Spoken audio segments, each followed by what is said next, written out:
না মানে সকালে খেয়ে বেরিয়েছিলাম। ইভানের মা হেসে বলল, তার মানে তুমি দুপুরে কিছু খাওনি? এসো আমার সাথে, খাবে তুমি? তিথি লজ্জিত গলায় বলল, না না, আমার খিদে নেই। এসো তো বলছি। রিয়ানা তিথিকে এক প্রকার টেনে নিয়ে খাবার টেবিলে বসালো। তিথির বেশ লজ্জা পেল এবার। এইভাবে দুপুরের টাইমে এখানে আসা তার উচিত হয়নি। তিথি যখনই খাবার থেকে এক লোকমা মুখে তুলে নিতে নিল, তখনই রবিন আর ইনাম এসে বাসায় ঢুকলো। ডাইনিং রুমে এসে তিথিকে এই বেলায় খেতে দেখে অবাক হলো তারা দুইজনেই। দুইজন দুইজনের মুখের দিকে একবার তাকিয়ে ড্রয়িং রুমের দিকে এগিয়ে গেল। সোফায় হেলান দিয়ে বসে ইভানার মাকে ডাকতেই রিয়ানা দৌড়ে গেল সেখানে। হাসি মুখে রবিনের দিকে তাকিয়ে প্রশ্ন করল, কি লাগবে তোমার? রবিন রিয়ানার দিকে একবার তাকিয়ে বিরক্তির সাথে বলল, কোথায় রেখেছি আমি? এত লাফাও কেন? আমার কিছু দরকার নেই, হয়তো ইনামের দরকার আছে। ওকে জিজ্ঞাসা করো কি লাগবে। রিয়ানা মুখ বাঁকা করে বলল, তুমি সবসময় আমার সাথে এইভাবে কথা বলো কেন? তো কিভাবে কথা বলবো আমি? হুট করে রবিনের মাথা গরম হয়ে গেল। সে প্রচন্ড রাগে সেখান থেকে উঠে নিজের রুমের দিকে চলে গেল। ইনাম বসে রইল আগের জায়গাতেই। রিয়ানা বিস্ময়ে তাকিয়ে রইল রবিনের যাওয়ার দিকে। রবিন যখন রুমের ভেতরে ঢুকে ভেতর থেকে দরজাটা লাগিয়ে দিল, তখন অটোমেটিক ভাবে রিয়ানার চোখ দুটো ভিজে গেল। যে মানুষটাকে সে এতটা ভালোবাসে, সে মানুষটা তাকে ঠিক ততটাই ইগনোর করে। ইনামের নজর এড়ালো না কিছুই। নিজের ভালোবাসার মানুষের চোখে অন্য একজনের জন্য পানি দেখে তার ভেতরটা খা খা করে উঠল। তবুও নিজেকে স্বাভাবিক করে রিয়ানাকে ডাকলো ইনাম। রিয়ান, রিয়ানা তার ছলছল চোখে ইনামের দিকে ফিরে তাকালো। ইনামের সহ্য হলো না দৃশ্যটা। ইনাম বলল, বসো এখানে। রিয়ানা বাধ্যমের মতো সোফায় বসলো, তবে চোখের কোণে পানি এখনো আছে।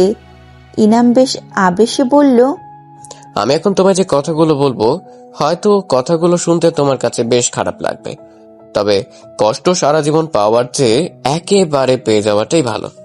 আমার মনে হচ্ছে তোমার জানা উচিত। রিয়ানা অবাক হয়ে তাকিয়ে রইল ইনামের দিকে। বিস্ময়ে প্রশ্ন করল, কি সব বলছেন আপনি? আমি জানি তুমি ওকে ভালোবাসো। ভালোবাসাটা স্বাভাবিক, অস্বাভাবিক কিছুই নয়। তবে এটা স্বাভাবিক হওয়া সত্ত্বেও চাইলেই সবাইকে ভালোবাসা যায় না। সবারই নিজস্ব একটা পছন্দ আছে, নিজস্ব চাওয়া পাওয়া আছে। ইনাম এবার কয়েক সেকেন্ডের জন্য থামলো। জোরে জোরে কয়েকটা নিঃশ্বাস ছেড়ে আবারও রিয়ানার দিকে তাকালো। কণ্ঠ ভারী হয়ে আসছে তার। ইনাম আবারও বলল, আমার বলতে কষ্ট হচ্ছে, কিন্তু এটা তোমার জেনে রাখা উচিত। ওকে তুমি কখনোই পাবে না।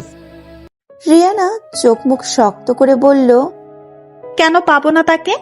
কারণ সে অন্য কাউকে ভালোবাসে। রিয়ানা চমকে উঠল, বিস্ফোরিত গলায় বলল, কাকে? একটা মেয়েকে সে জীবনের চেয়েও বেশি ভালোবাসে। কাকে জানতে চেও না। রিয়ানা সোফায় হেলান দিয়ে শুয়ে পড়ল। তার দেহ থেকে হাতটা যেন বেরিয়ে যাচ্ছে। ইনাম বলল, তুমি কি চাও সে তার ভালোবাসার মানুষটাকে ছেড়ে তোমায় বিয়ে করুক? যদি কখনো এমনটা হয়ও, তবে কি তুমি সুখী হতে পারবে? হয়তো জোর করে ওকে বিয়ে করতে পারবে তুমি, কিন্তু মনটা পাবে না। মনটা পড়ে রবে ওর ভালোবাসার মানুষটার কাছে। এখন তুমি রিসেট করো, কি করবে তুমি? রিয়ানা কিছুটা সময় নির্বাক দৃষ্টিতে উপরের দিকে তাকিয়ে রইল। এরপর হঠাৎই ইনামের দিকে তাকিয়ে গম্ভীর গলায় বলল, তারপরেও আমি ওকেই ভালোবাসি, আমি ওকেই চাই। ইনাম আশাহত হলো। রিয়ানার একদণ্ড সেখানে না দাঁড়িয়ে চলে গেল ইভানার মায়ের কাছে। তিনি তিথিকে পরিবেশন করাচ্ছেন।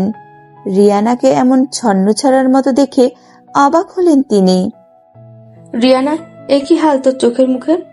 কিছুক্ষণ আগে তো দেখলাম সব ঠিক আছে, হঠাৎ কি হয়ে গেল?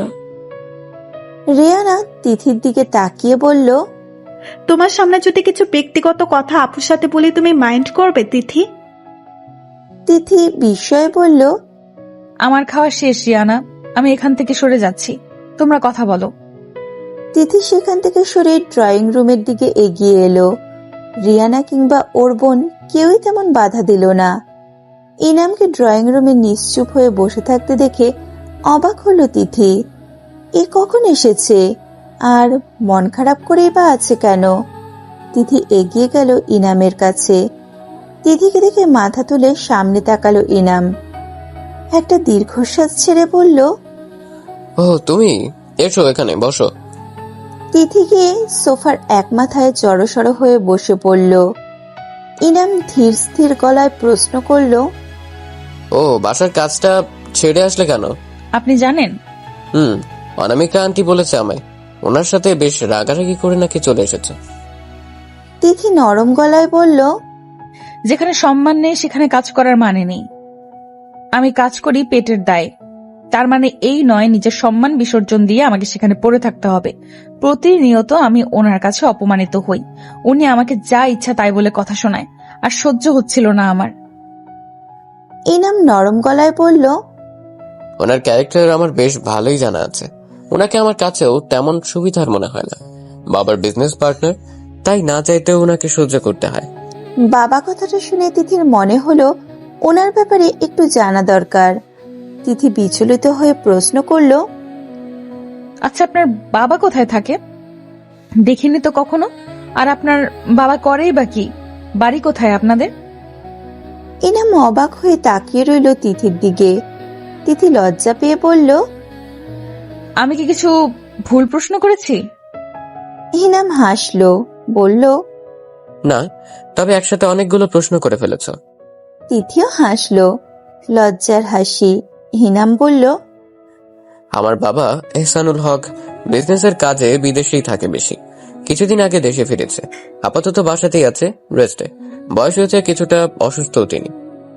তিথি লম্বা নিঃশ্বাস ছেড়ে মনে মনে ভাবল, এই এহসানুল হক, সে এহসানুল হক হতেই পারে না। তিনি তো নিঃস্ব হয়ে পালিয়ে এসেছিলেন। ইনামের কথায় ঘোর কাটলো তিথির। কিছু কি ভাবছো? তিথি মাথা তুলে তাকালো, মৃদু হেসে বলল, আচ্ছা, আপনার গ্রামের বাড়ি কোথায়? ইনাম কিছু বলতে যাবে তার আগে রবিন এসে উপস্থিত হলো সেইখানে।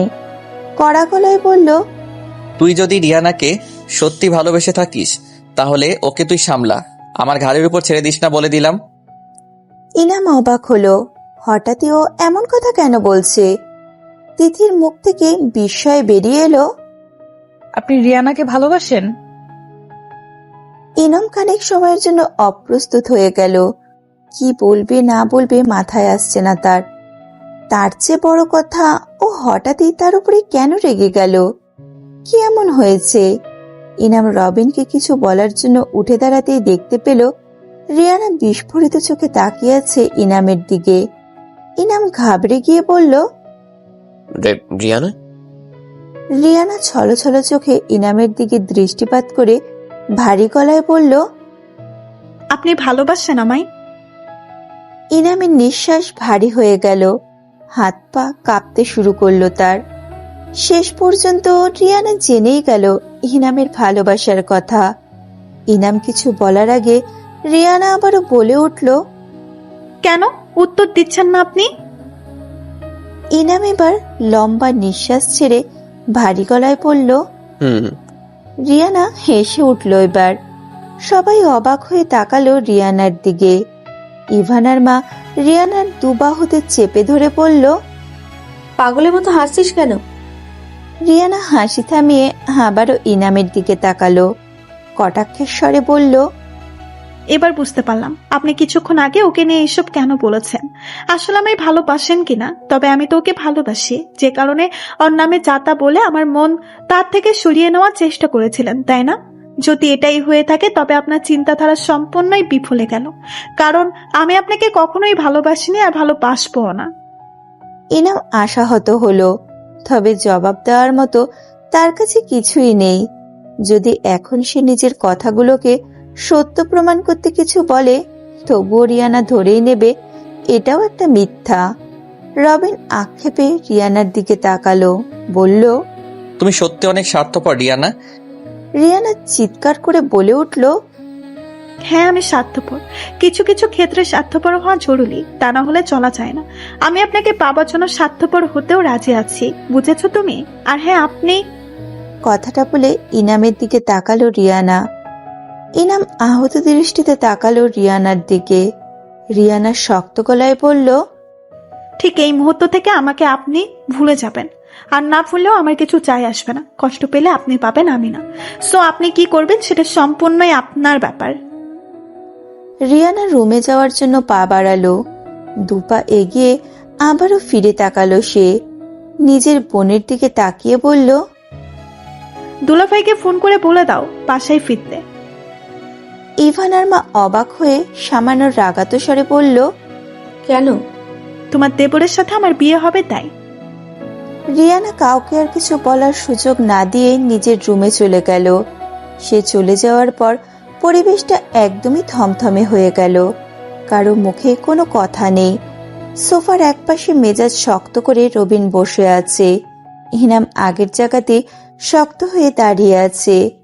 তিথির নিজের কাছে মনে হচ্ছে এমন পরিস্থিতিতে তার এইখানে থাকাটা উচিত ছিল না। ইভানার মা এবার মুখ খুলল। লজ্জিত গলায় ইনামকে ডেকে বলল, আমায় মাফ করো ভাই। আমার বোন তোমায় আর ছোট করলো, অপমান করলো। আসলে ও হঠাৎ এমন কেন করছে সেটা আমারও মাথায় আসছে না। ইনাম ধীর স্থির গলায় বলল, ইটস ওকে ভাবি, আমার উচিত হয়নি একতরফা ভাবে ওকে ভালোবাসা।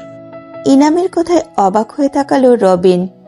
এর মধ্যে তিথি বলে উঠল, আজ তাহলে আমি চলেই যাই। এমন অবস্থায় ইভানার পড়াতেও আমি মন বসাতে পারবো না। আগামীকাল সকাল সকাল না হয় চলে আসবো। তিথির কথায় সায় দিল ইভানার মা। তিথি ওদের কাছ থেকে বিদায় নিয়ে যখন বাসা থেকে বেরোতে যাচ্ছিল, তখনই তাকে পেছন থেকে ডাকলো ইনাম। তিথি, কিছু বলবেন? আমাকেও ফিরে যেতে হবে, চলো দুজন একসাথেই যাই।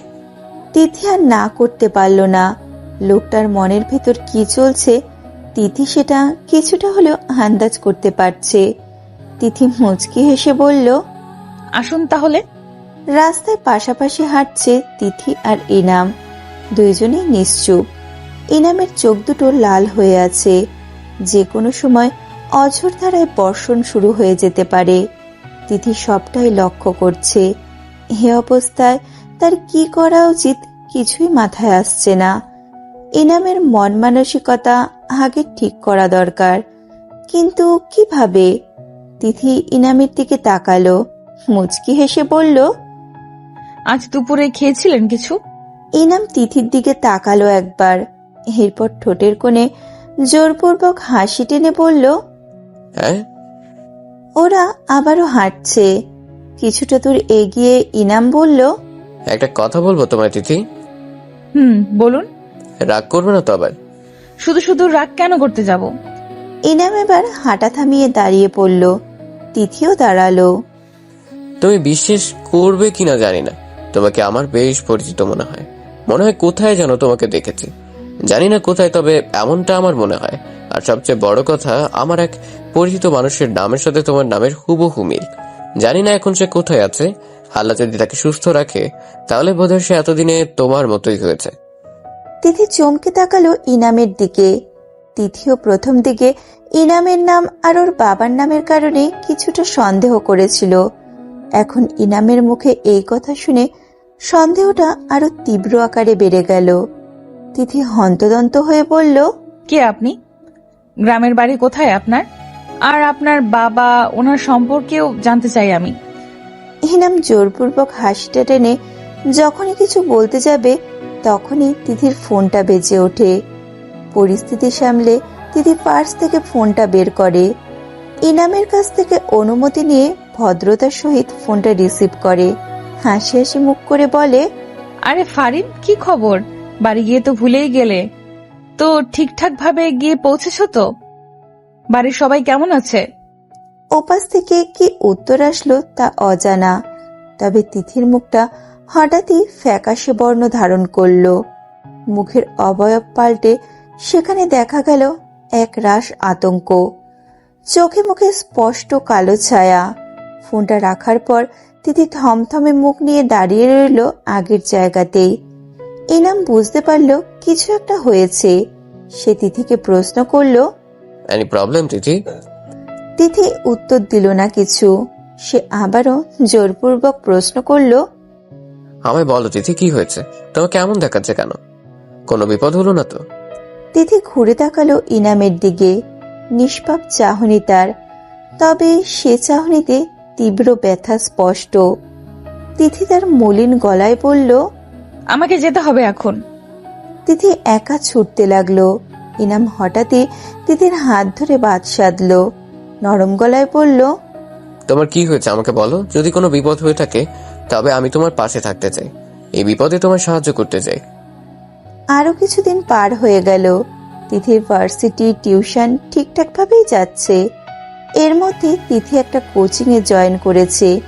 বিকেলে ইভানাকে পড়িয়ে সন্ধ্যায় তার কোচিং এ যেতে হয়। কোচিংটা ইনামের মাধ্যমেই পাওয়া। ইনামের সাথে একটা ভালো বন্ডিং তৈরি হয়েছে তার। সন্ধ্যায় কোচিং থেকে ফিরে ফারিনকে আবারও উপন্যাস পড়তে দেখা গেল। তিথি মাথা চাপড়ে বলল, এই উপন্যাসের ভূত তোমার মাথা থেকে কবে যাবে শুনি? ফারিন বইটা পাশে রেখে মুচকি হেসে বলল, এই মুহূর্তটা আমার জন্য খুব স্পেশাল।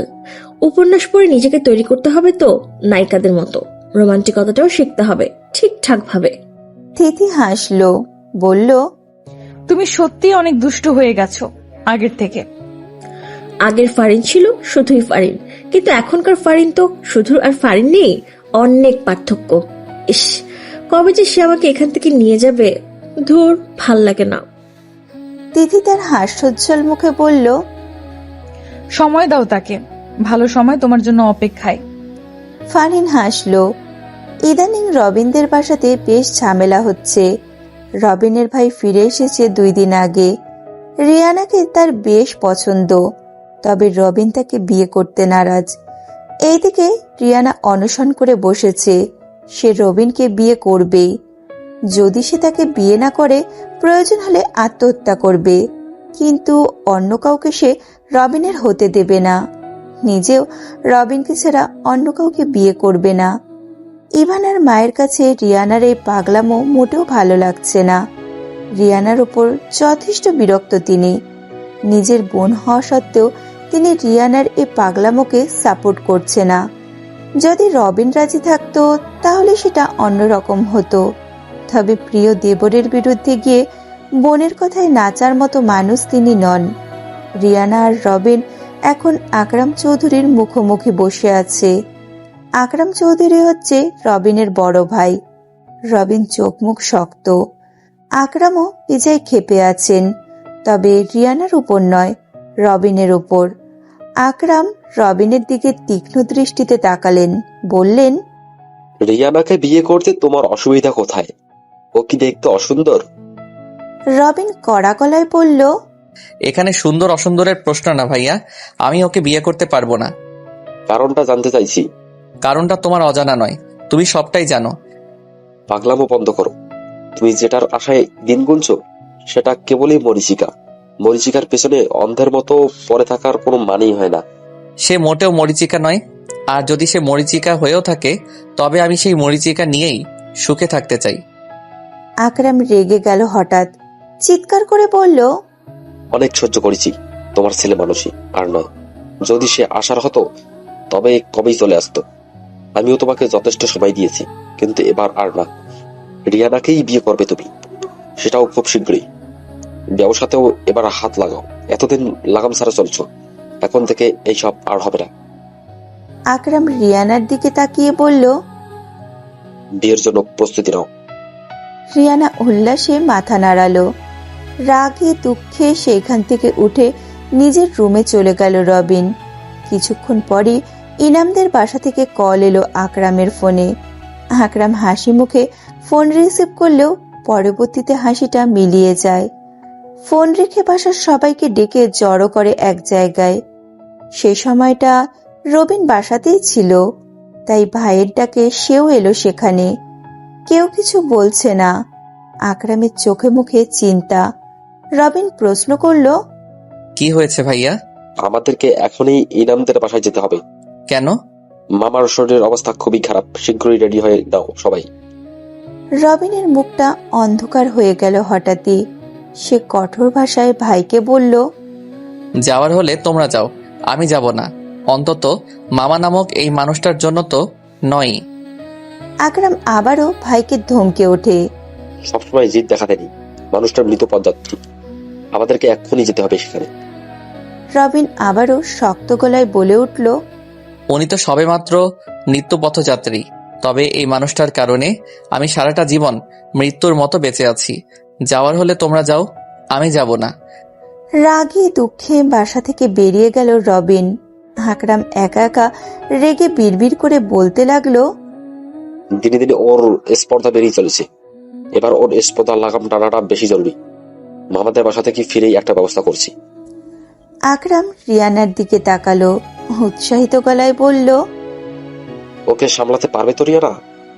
ভালোবাসার মানুষকে সামলাতে পারবো না তো আর কি পারবো দুলাভাই? That's good. মানসিকভাবে প্রস্তুতি নাও। ভেবেছিলাম আর একটু সময় দিই, কিন্তু না, যা করার খুব তাড়াতাড়ি করতে হবে। ইনামের বাবার আকস্মিক মৃত্যুতে হতভম্ব হয়ে গেছে তিথি। সবেমাত্র কিছুক্ষণ আগের খবরটা পেয়েছে সে, আর যখন খবর পেয়েছে তখন আর কিছুই করার ছিল না। মৃত্যুর খবরটা যখন সে পেয়েছে ততক্ষণে দাফন কাফন সব হয়ে গিয়েছিল। তাছাড়া ইনামদের বাসাটাও সে চেনে না যে গিয়ে দেখে আসবে। তিথি বিষণ্ণ মন নিয়ে বাসায় ফিরল। না জানি ইনামের মনের উপর দিয়ে এখন কি কি যাচ্ছে। বাবা মা হারানোর কষ্ট যে কতটা বেদনাদায়ক তা তিথি জানে। এই মুহূর্তে ইনামকে সান্ত্বনা দেওয়ার ভাষাও নেই তার কাছে। তিথি নিজের ব্যাগের কাছে গেল। ব্যাগটা খুলতেই চোখের সামনে জলজল করতে লাগলো সেই পুতুলটা। 2 সেকেন্ড পুতুলটার দিকে নীরবে তাকিয়ে থেকে পরক্ষণে সেটি হাতে নিল তিথি।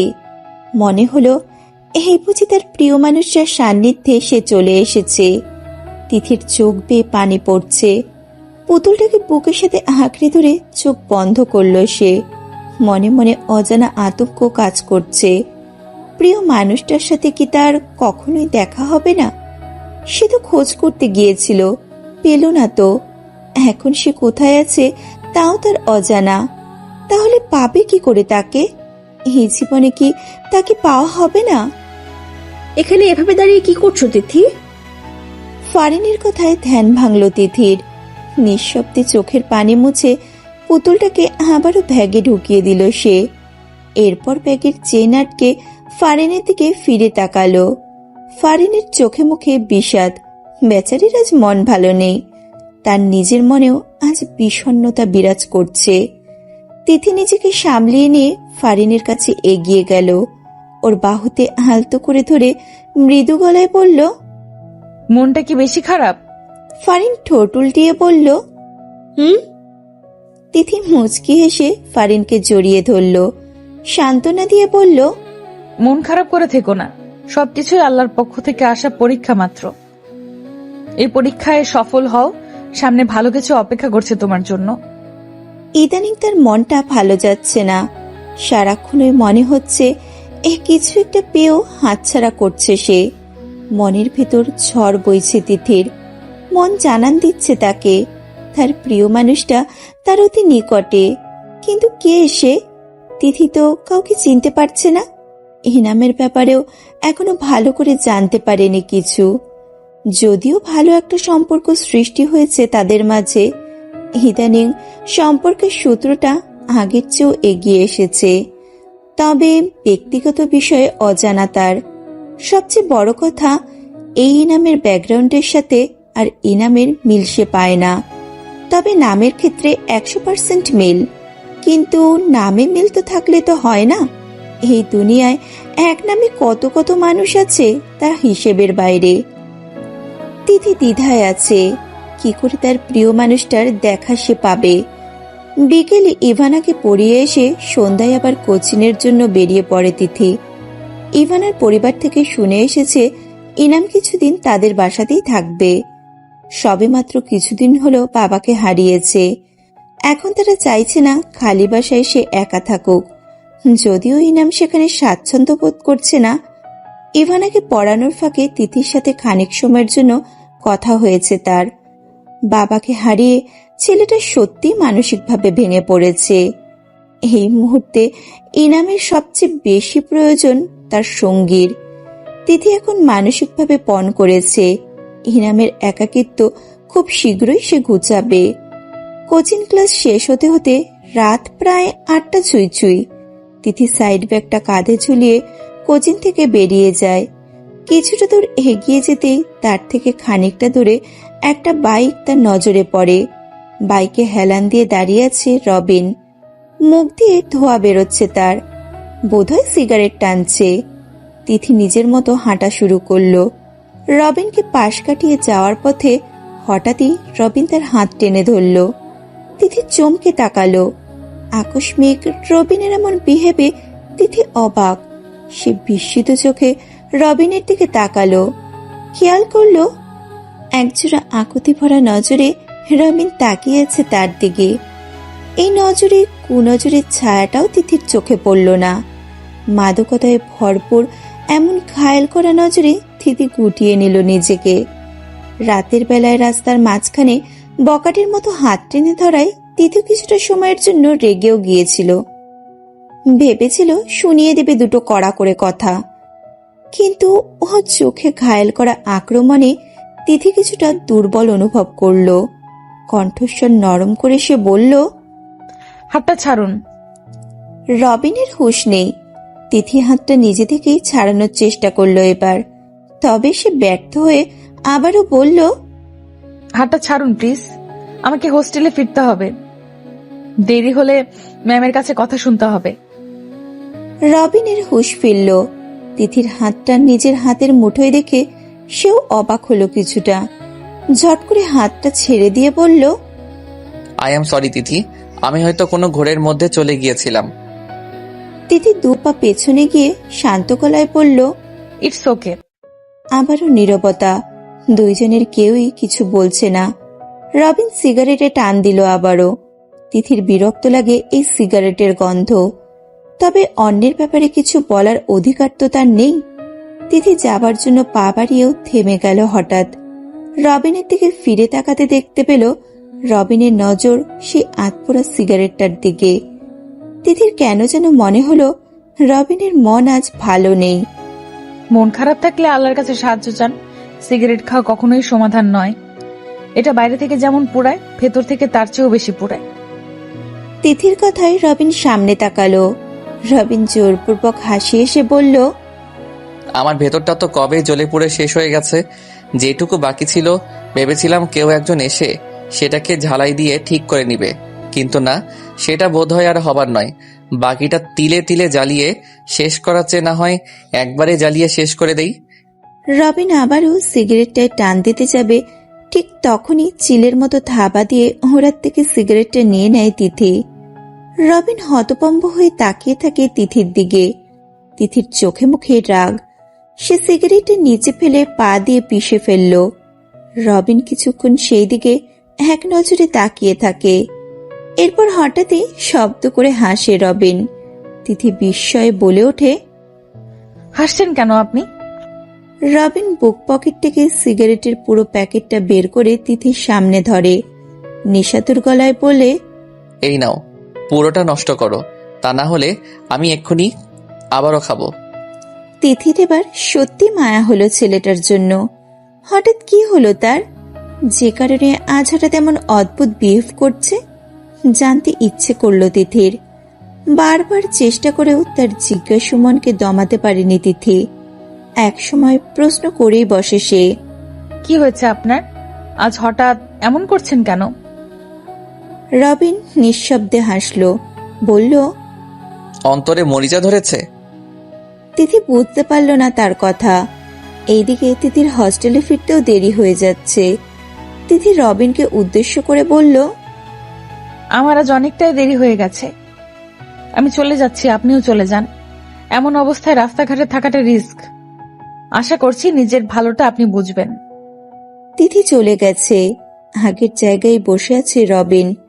তিথির চোখের আড়াল হওয়া মাত্রই হাসল রবিন। সে হাসি তাচ্ছিল্যের হাসি। কোথায় যাবে সে? নিজের বাসাটাও এবার নরক মনে হচ্ছে তার কাছে। এর চেয়ে এখানেই ঢের ভালো আছে সে।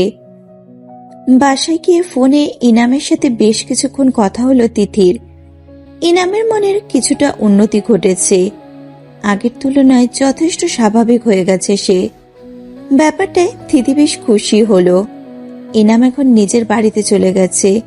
ইনামের সাথে বেশ কিছুক্ষণ ফোন আলাপ করে এরপর নিজের কাজে মন দেয় তিথি।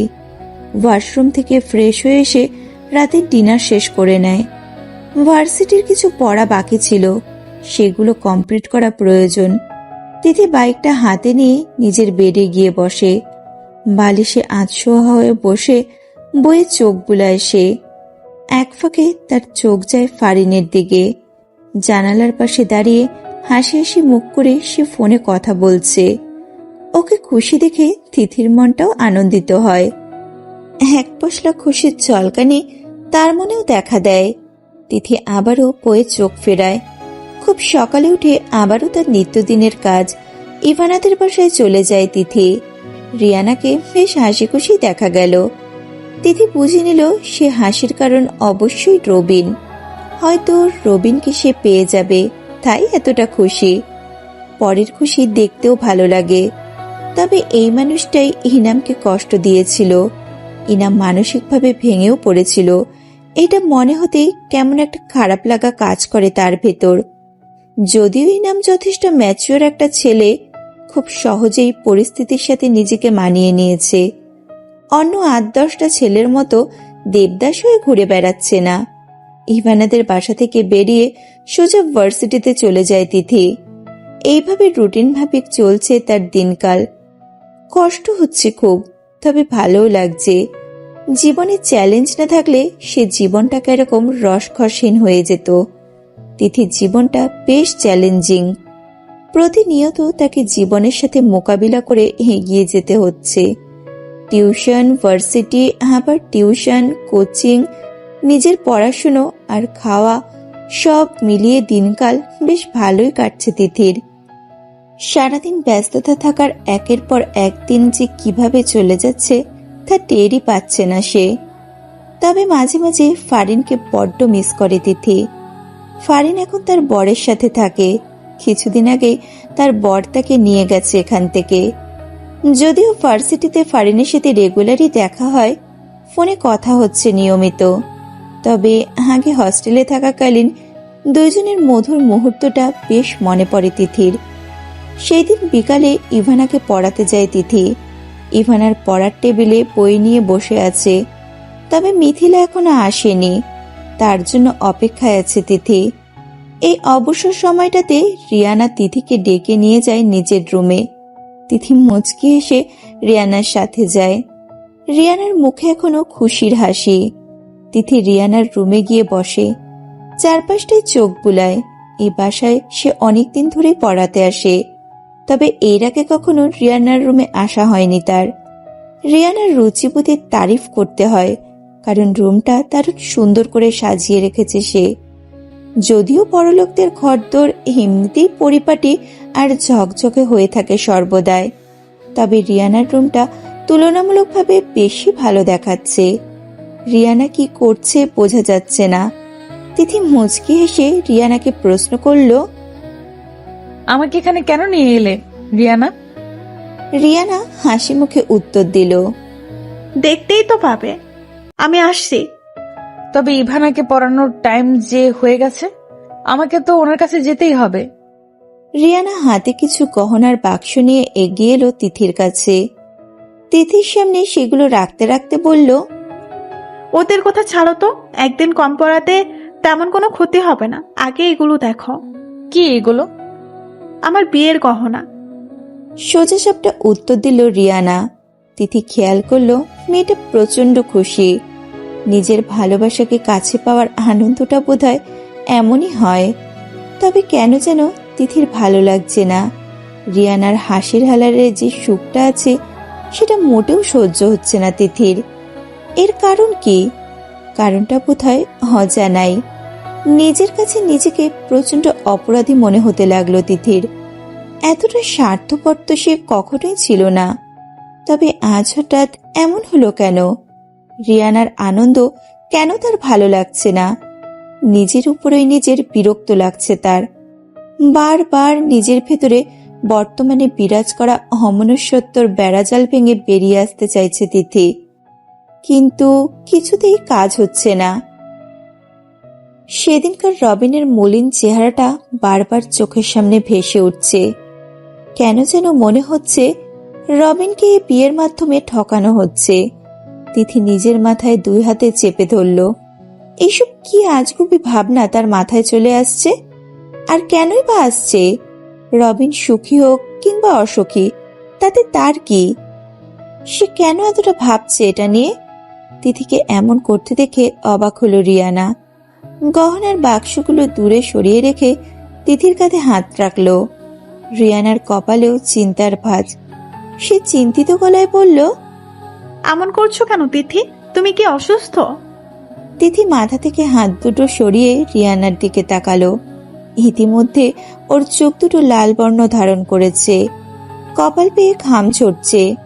নিজেকে ধাতস্থ করে ওনার মাথা দিয়ে কপালে থাকা বিন্দু বিন্দু ঘাম মুছে নিল তিথি। জোরপূর্বক হাসি টেনে বলল, আমি ঠিক আছি রিয়ানা। তুমি মোটেও ঠিক নেই তিথি, আমি বলছি তুমি মোটেও ঠিক নেই। তোমাকে দেখেই বোঝা যায় তুমি অসুস্থ।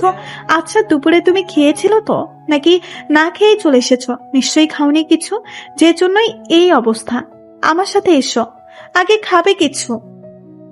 রিয়ানাকে ব্যতিব্যস্ত দেখে তিথি নিজেকে দ্রুত সম্ভব স্বাভাবিক করার চেষ্টা করল। ঠোঁটের কোণে জোরপূর্বক হাসি টেনে বলল, রিয়ানা, এত ব্যস্ত হয়েও না, আমি ঠিক আছি, সম্পূর্ণ সুস্থ আছি। দুপুরে খাওয়াও হয়েছে আমার। তাহলে এমন করছিলে কেন? এই কিছু না, তবে এখন আমি সম্পূর্ণ সুস্থ। রিয়েলি? তিথি উঠে চলে গেল সেখান থেকে। ইভান আর মিথিলা অপেক্ষা করছে তার জন্য। কিছুক্ষণ আগেই মিথিলা চলে এসেছে। পড়ানো যখন প্রায় অর্ধেক বাকি, ঠিক তখনই রিয়ানা সেখানে গিয়ে উপস্থিত হয়। ইভানাকে মিষ্টি গলায় বলে, ইফু, আজ তোর ম্যাম অসুস্থ, আসার তোদের পড়তে হবে না। ইফু ডাকটা শুনে তিতির বুকের ভেতরটাই কেঁপে উঠল। খুব কাছের একটা ডাক সেটা।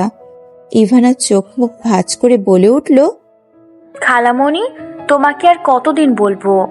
চাচু এই ডাক্তার রাখতে বারণ করেছে তোমায়। রিয়ানা হেসে বলল, এখন থেকে আর বারণ করবে না মামুনি। এখন থেকে তো তোমার চাচ্চুই তোমার কথাই উঠবে বসবে। আমি হব তোমার চাচ্চুর বস। রিয়ানা দুষ্টু হাসলো আবারও। তিথি নিজেকে আবারও ধাতস্থ করে বলল, রিয়ানা, তুমি কি পাগল? আমি বলছি তো ঠিক আছি, পড়াতে কোনো অসুবিধা হচ্ছে না আমার। তিথির কথা শেষ হওয়া মাত্রই রুমে এসে প্রবেশ করলেন ইভানার মা। মুচকি হেসে ইভানার পাশে বসলেন তিনি। স্নেহময় কণ্ঠে বললেন, তুমি কি সত্যি অসুস্থ দিদি? অসুস্থ হলে পড়ানো বাদ দাও আজ। আরে না ভাবি, আমি সত্যিই ঠিক আছি। অসুস্থ না হলেই ভালো। তা আসবে তো আমার বোনের বিয়েতে? ইভানার মায়ের কথা শুনে তিথির চোখ নিচের দিকে নামিয়ে নিল। রিয়ানা হেসে বলল, তোমাকে কিন্তু আসতেই হবে আমার বিয়েতে, মানা করবে না বলে দিলাম।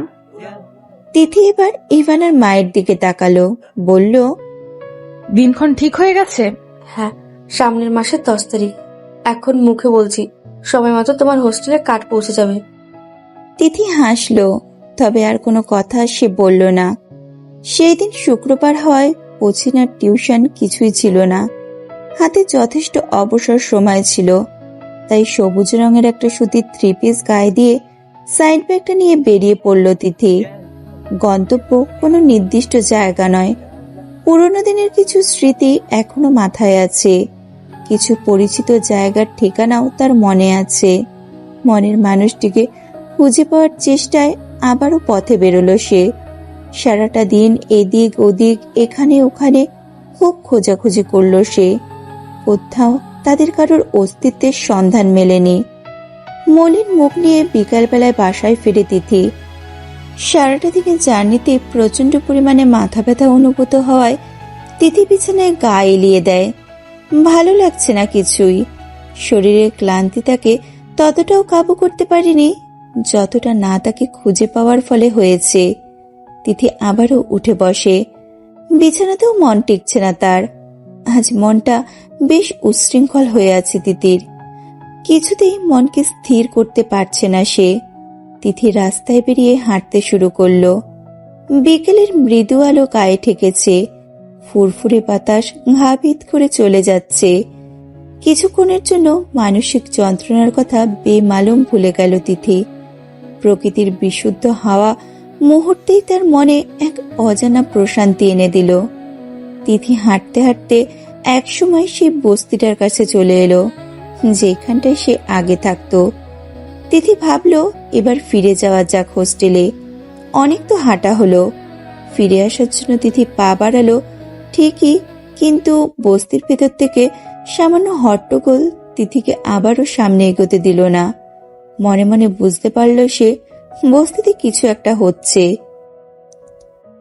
তিথি একবার ভাবলো ওখানে যাবে না, পরক্ষণে ভাবলো একবার কি দেখাই যাক কি হচ্ছে ওখানে। এই বস্তির মানুষগুলো যেমনই হোক না কেন তিথির পরিচিত তো। তিথি এগিয়ে চলল বস্তির দিকে। অনেকগুলো মানুষ একটা জটলা পাকিয়ে দাঁড়িয়ে আছে জমিলার ঘরের সামনে। কিছু মানুষকে তিথি দূর থেকে দেখে চিনতে পারল, কিন্তু কিছুজনকে বেশ অপরিচিতই মনে হলো তিথির কাছে। ময়নার বাবার গলা শুনতে পাচ্ছে তিথি। বেশ অকথ্য ভাষায় গালাগালি করে যাচ্ছেন তিনি। জমিলার আওয়াজও টুকটাক কানে আসছে। তিথির মনে খটকা দেখা গেল। কি হয়েছে সেটা জানার জন্য জটলার ধারে এগিয়ে গেল তিথি। জটলা ভেদ করে কিছুটা সামনে এগোতেই তিথি দেখতে পেল বস্তির মাটিতে ময়না হাত পা ছড়িয়ে ছন্নছাড়া হয়ে বসে আছে। দেহটা থাকলেও দেহের ভেতরে যেন প্রাণ নেই মেয়েটার। তিথি খেয়াল করল মেয়েটার চোখ মুখ মলিন হয়ে আছে, চোখের নিচে কালি পড়ে গেছে। ময়নার শরীরটা বেশ তুলতুলে ছিল আগে, কিন্তু এখন হাড্ডিসার দেহ ছাড়া আর কিছুই নেই। ময়নার এইরূপ অবস্থা দেখে তিথি চমকে গেল। খানিক সময়ের জন্য হতভম্ব হয়ে গেল সে। এ কি হাল হয়েছে মেয়েটার? মাত্র কয়েক মাস হলো মেয়েটার বিয়ে হয়েছে। লোকমুখে শুনতো বিয়ের পর নাকি মেয়েদের শরীরের উন্নতি হয়, কিন্তু এক্ষেত্রে তো পুরোই উল্টো। তিথি বিস্ময়ে তাকিয়ে আছে ময়নার দিকে। ময়নার নজর এতক্ষণে তিথির দিকে এলো। তিথিকে দেখেই যেন সে ধরে প্রাণ ফিরে পেল। এক দৌড়ে তিথির কাছে এসে তিথিকে জড়িয়ে ধরে আর্তনাদের স্বরে বলে উঠল, তিথি আপা গো, আমারে বাঁচাও তুমি। তিথি বিস্মিত গলায় ময়নাকে ধরে সামনে দাঁড় করালো। আতঙ্কিত গলায় বলল, তোমার কি হয়েছে ময়না? এভাবে কাঁদছো কেন? আর শরীরে রেকি হাল করেছো? ময়না আবারও তিথিকে জড়িয়ে ধরল। কাঁদতে কাঁদতে বলল, ওরা আমারে যৌতুকের লাইগা অনেক মারে, উঠতে বসতে অনেক কথা শোনায়। সহ্য করতে না পাইরা এখানে আইয়া পড়ছি, কিন্তু আমার বাপ কয় সইলা যাইতে। বউ পেটানি যৌতুক চাওয়া এগুলা নাকি পুরুষ মাইন্ডসেট, দোষের কিছু না। তিথি রাগ ও বিস্ময়ে ময়নার বাবার দিকে তাকালো। তিনি এখনো অকথ্য ভাষায় গালাগালি করেই যাচ্ছেন। জমিলা তিথির দিকে এগিয়ে এলেন। এই মাইয়া, তুমি তো মেলা শিক্ষিত মানুষ, এই মানুষটারে একটু বুঝাও। ময়না আমার ওই বাড়ি ভালো নাই। ময়নার বাবার দিকে আঙুল তাক করে বললেন জমিলা। তিথি আবারও ময়নার বাবার দিকে তাকালো। মেয়েটার উপর সত্যি অত্যাচার চলছে, তা না হলে কারোর শরীরের হাল কিভাবে এতটা খারাপ হতে পারে? ময়না কাঁদছে। ময়নার বাবা পাঁচখাই গলায় বললেন,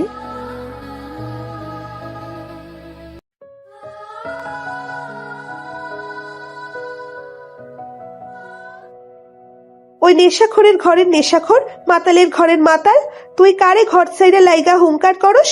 তুই আমাগরে পালস নাকি আমি তোরে পালি? গিলন ছাড়া আর কিছু বুঝোস তুই? হুঙ্কার করে বলে উঠল জমিলা। মাতাল ময়নার বাবা এবার বেশ কেঁপে গেলেন।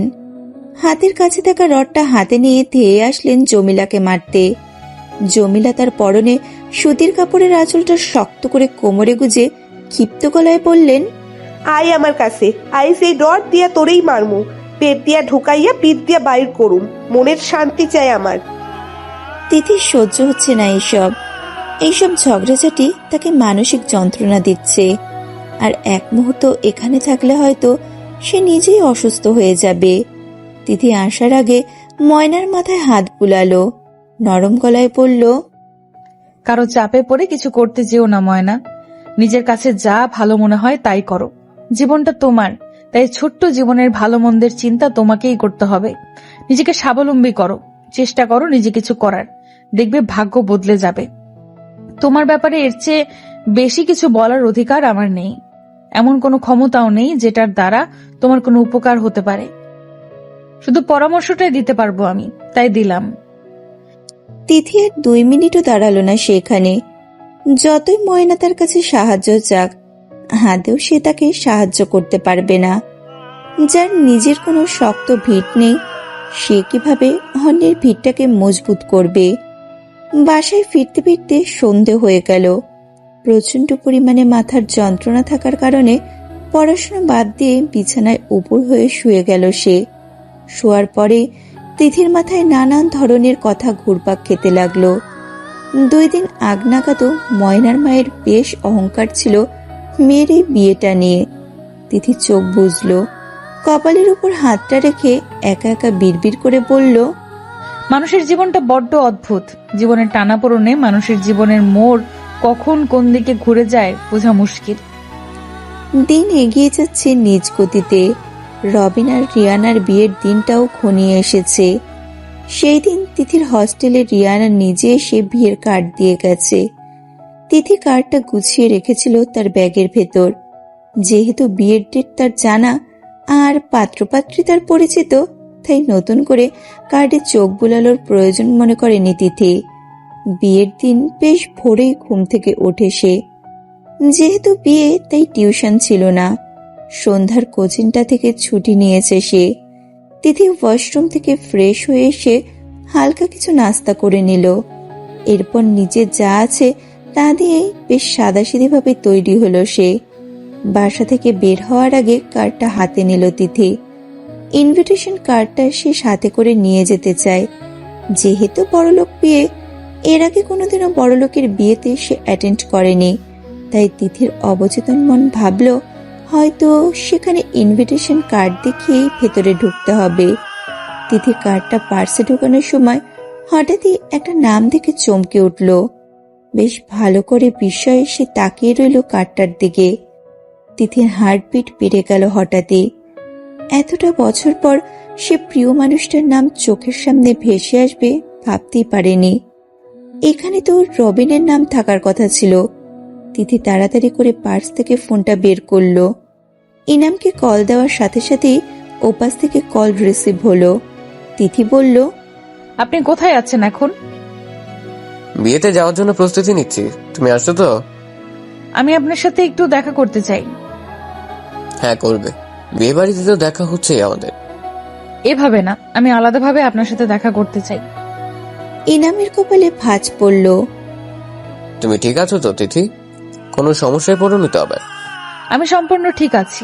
প্লিজ আপনি আপনার বাসার অ্যাড্রেসটা দিন, আপনার সাথে আমার জরুরি কথা আছে। ইনামের দেওয়া অ্যাড্রেস মতো খুব জলদি করে তিথি পৌঁছে গেল। বাসার ভেতরে ঢুকতে তিথি আর একটা বড় সড় শক খেল। তিথির আসার শব্দ পেয়ে ইনাম বেরিয়ে এলো রুম থেকে। দেয়ালে টাঙানো নিজের বাবার ছবিটার দিকে তিথিকে তীব্র দৃষ্টিতে তাকিয়ে থাকতে দেখে অবাক হলো সে। বলল, এভাবে কি দেখছো তুমি? ওনাকে উনি কি হয় আপনার? আমার বাবা। আপনার বাবা? বিস্ময়ে বলল তিথি। হ্যাঁ, কিন্তু তুমি এত চমকে যাচ্ছ কেন? আমার বাবাকে কি তুমি আগে থেকেই চিনো? তিথির চোখের কোণে পানি চলে এলো হঠাৎই। ইনাম ব্যতিব্যস্ত হয়ে পড়ল, কি হলো, কাঁদছো কেন তুমি? কাঁদার মতো কি এমন বললাম আমি তোমায়? নিজের বাজে শৈশবটা হঠাৎ চোখের সামনে ভেসে উঠল ইনাম ভাইয়া, তাই কাঁদছি। ইনাম হতবাক। সে বিস্ময়ে বলে উঠল, তিথি। তিথির চোখের পানি গড়িয়ে পড়ছে। সে ভেজা চোখে ইনামের দিকে তাকালো। কান্নাজড়িত গলায় বলল, হ্যাঁ ইনাম ভাইয়া, আমি সেই তিথি।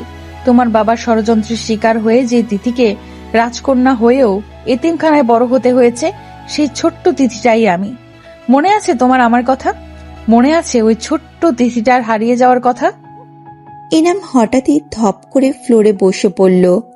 কপাল পেয়ে ঘাম ঝরছে তার, চোখ দুটো লাল হয়ে আছে। সে নিজেকে ধাতস্থ করল।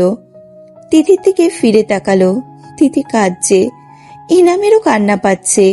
প্রিয় বন্ধুটা তার বাবার ষড়যন্ত্রের শিকার হয়ে এতিমখানায় বড় হয়েছে, এটা তার অজানা ছিল। ইনাম বলল, বাবার কাছে শুনেছিলাম তুমি তোমার কোনো এক আত্মীয়ের সাথে বিদেশ চলে গিয়েছিলে। ষড়যন্ত্র তো এমনই হয় ভাইয়া। তিথির হঠাৎই হুঁশ হলো। সে বিস্ফোরিত চোখে ইনামের দিকে তাকালো, আতঙ্কিত গলায় বলল, আমার ইভান কোথায় ভাইয়া? এই কার্ডে ইভানের নাম কেন লেখা? বলো ভাইয়া, আমার ইভান কোথায়? ইনাম মেঝে থেকে উঠে দাঁড়ালো। তিথির দিকে বিষণ্ণতার চোখে তাকিয়ে অপরাধী গলায় বলল, রিয়ানার সাথে আজ যার বিয়ে, সেই রবিনই তোমার ইভান। তিথি থমকে গেল, বাকশক্তি হারিয়ে ফেলল কিছু সময়ের জন্য।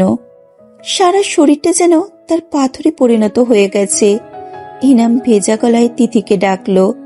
তিথি অশ্রুসিক্ত নয়নে তাকালো ইনামের দিকে। ইনাম তিথিকে জোর গলায় বলল, এতদিন পর নিজের ভালোবাসাকে ফিরে পেয়েছিস, এখনো সময় আছে ভালোবাসা আদায় করে নে, না হয় পরে পস্তাবি। তিথি কোনো কথা বলছে না। সে পাথরের ন্যায় দাঁড়িয়ে আছে শক্ত হয়ে। তিথির মাথায় হাত বুলিয়ে ইনাম বলল, আমিও বাড়ি যাচ্ছি, ওকে নিয়ে যাচ্ছি, তুইও চলে আয় তোর ভালোবাসাকে আদায় করতে। আমি অপেক্ষায় থাকবো তোর। রিয়ানাকে পার্লার থেকে বউ সাজিয়ে নিয়ে এসেছে বেশ কিছুক্ষণ আগেই। বিয়েটা নিয়ে সে খুব এক্সাইটেড। ইভানের মাকে দেখা গেল ব্যস্ত সময় পার করছেন তিনি। একমাত্র বোন আর একমাত্র দেবর, দুইজনেই তার খুব আদরের।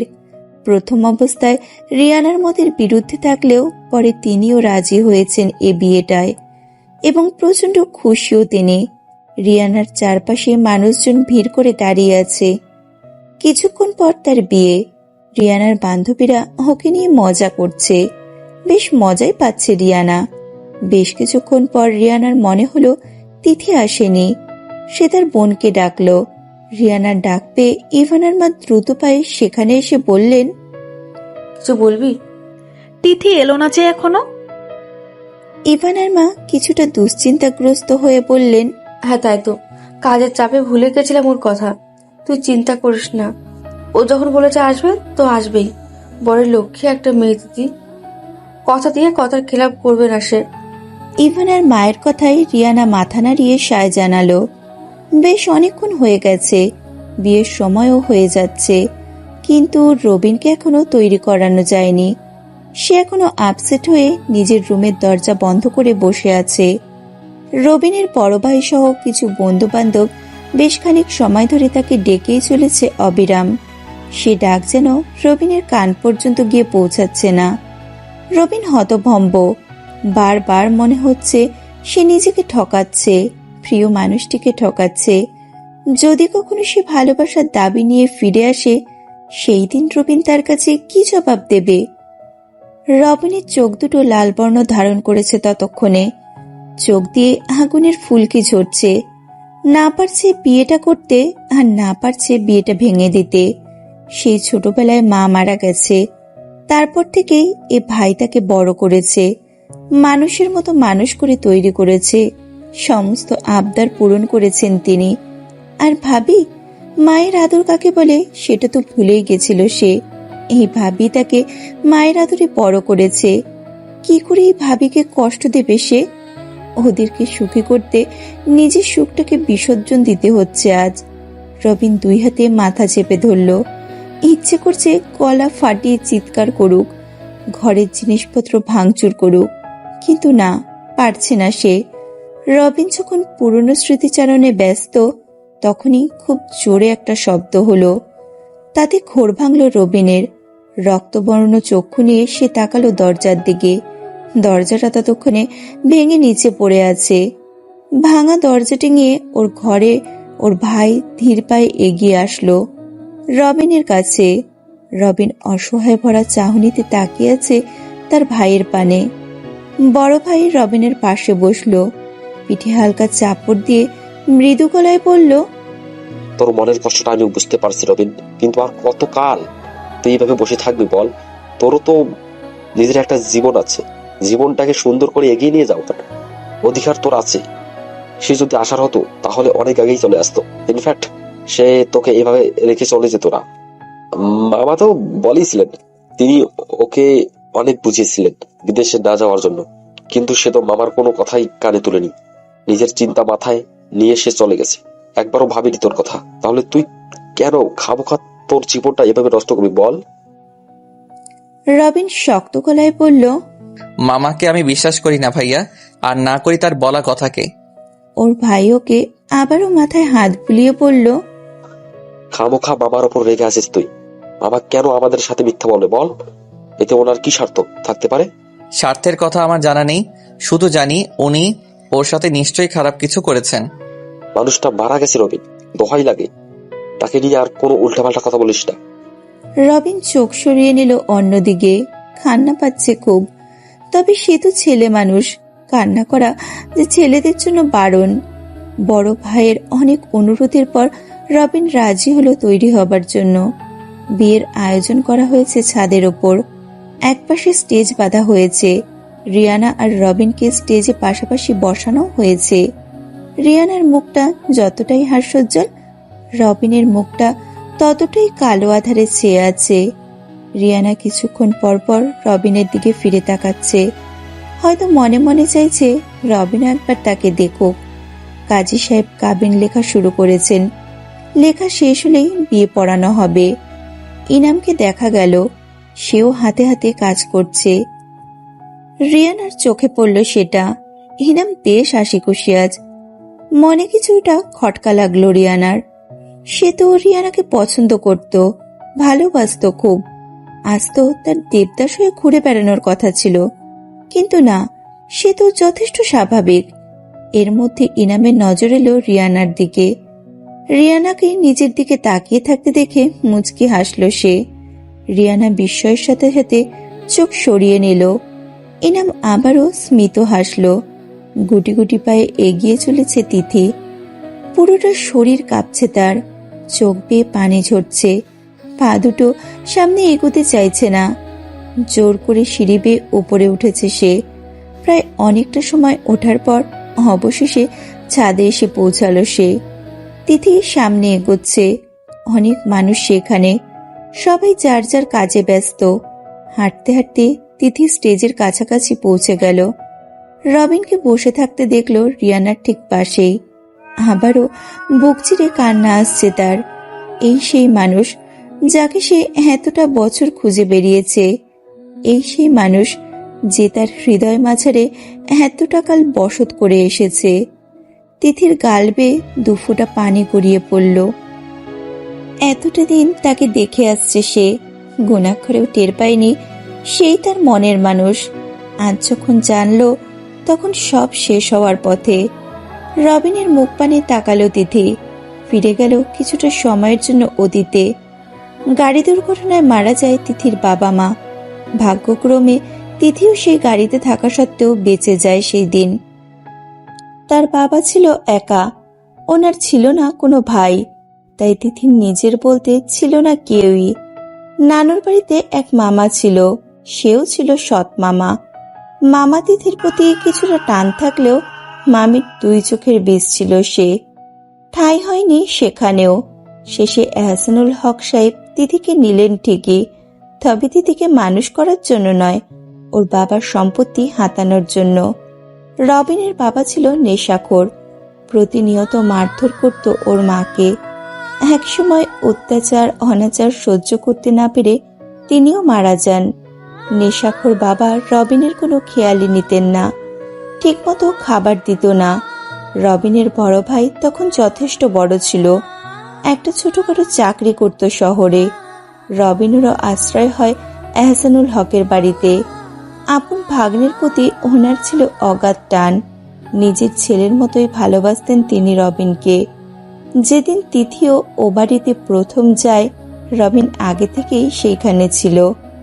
রবিন আর ইনাম প্রায় সমবয়সী, কিন্তু তিথি ছিল তাদের বেশ ছোট। প্রথম প্রথম তিথি ওদেরকে ধার কাছেও ঘেঁচতে দিত না, পরে রবিনী তাকে প্রথম ডাক দেয়। খুব ছোট দুটি মানুষের মধ্যে বন্ধু তৈরি হয় অল্প সময়ে। ইনামের সাথেও ভালো বন্ধুত্ব তৈরি হয় তিথির। তবে ইভানের সাথে খেলাতে বেশি স্বাচ্ছন্দ্য বোধ করত তিথি। তিথি ইভানকে ছোট্ট করে ইবু বলে ডাকত। ইভানও বেশ মজা পেত সেই নাম শুনে। খেলার ছলে তারা পুতুল বিয়ে থেকে শুরু করে নিজেদের বিয়ে নিয়েও কত আলাপ করেছে। ভাগ্যের কি নির্মম পরিহাস, সে এহসানুল হক একদিন ইভান আর ইনামকে পাঠিয়ে দেয় শহরে। তিথিকে যাওয়ার সুযোগটুকুও দেয় না। ওরা চলে যাওয়ার পর তিথির বাবার সমস্ত সম্পদ হাতিয়ে তিথিকে রেখে আসে এতিমখানায়। ব্যাস, কষ্টের জীবন তখন থেকেই শুরু। তিথির গাল বেয়ে পানি পড়ছে। পলকহীন চোখে তাকিয়ে আছে সে রবিনের দিকে।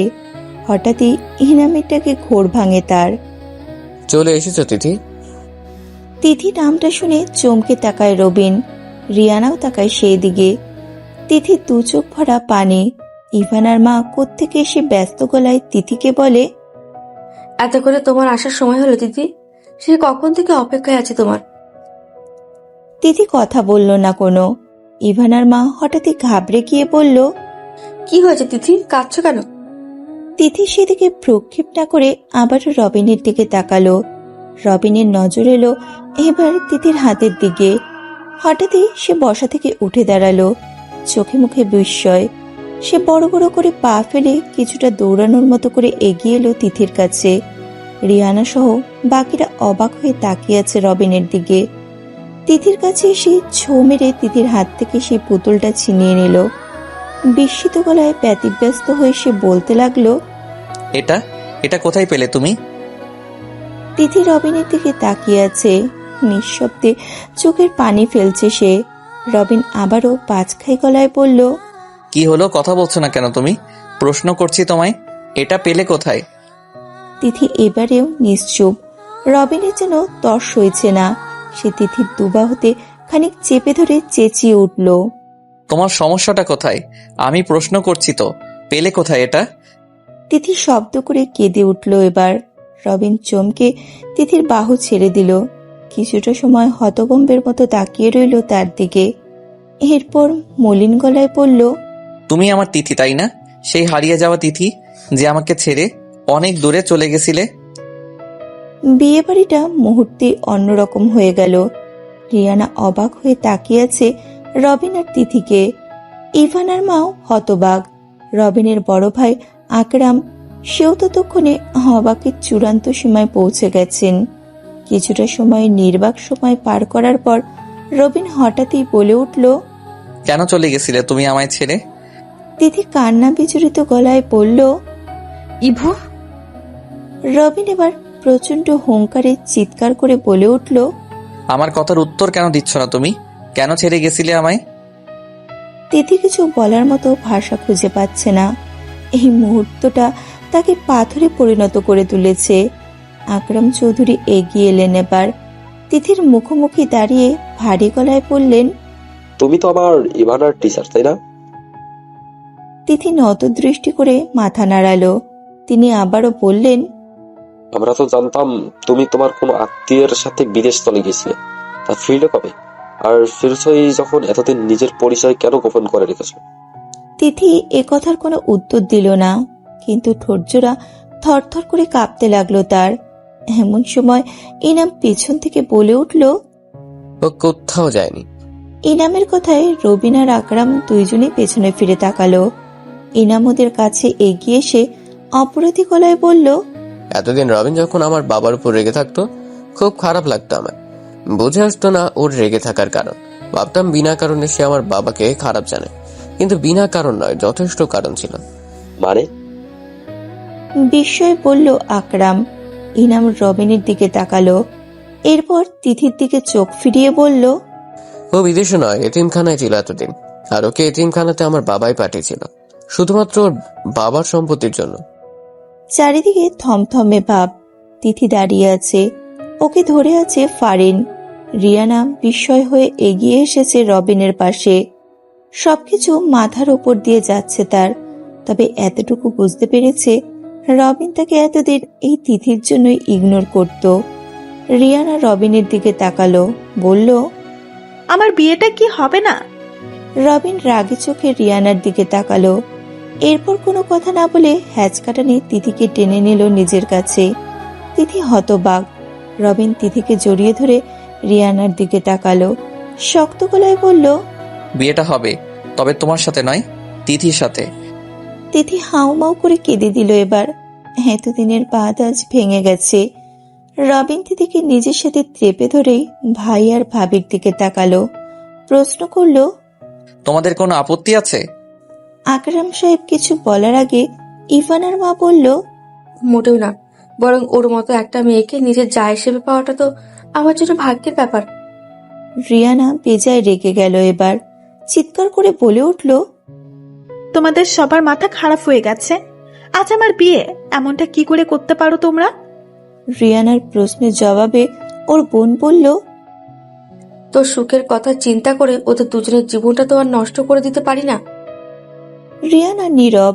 কিছুটা সময় পর রিয়ানা মৃদু স্বরে বলল, ওর জন্য আমি ইনাম ভাইকে কষ্ট দিলাম, ওনার ভালোবাসা প্রত্যাখ্যান করলাম, আর শেষে কিনা আমি নিজেই প্রত্যাখ্যান হলাম। রিয়ানা কাঁদছে। ইনাম একপাশে দাঁড়িয়ে আছে। রিয়ানার হঠাৎই কি মনে হলো। সে আচমকাই ইনামের কাছে গেল, শক্ত গলায় বলল, আপনি তো আমায় বিয়ে করতে চান, ভালোবাসা নামায়, তবে আমি ফিরিয়ে দিয়েছিলাম আপনাকে। ভালোবাসা হারানোর ব্যথা আজ আমি হাড়ে হাড়ে টের পাচ্ছি।